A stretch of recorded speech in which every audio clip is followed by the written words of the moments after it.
بسم الله الرحمن الرحيم اقرأ باسم ربك الذي خلق خلق الإنسان من علق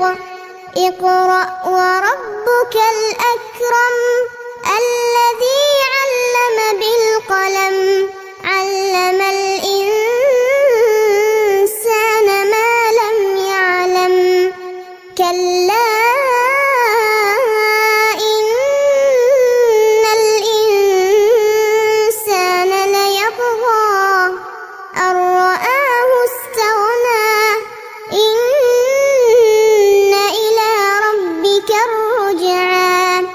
أرأيت الذي ينهى عبدا إذا صلى أرأيت إن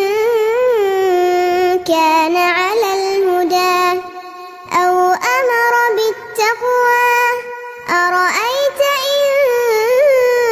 كذب وتولى ألم يعلم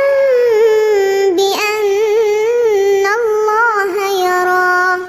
كلا لئن لم ينته لنسفعا بالناصية ناصية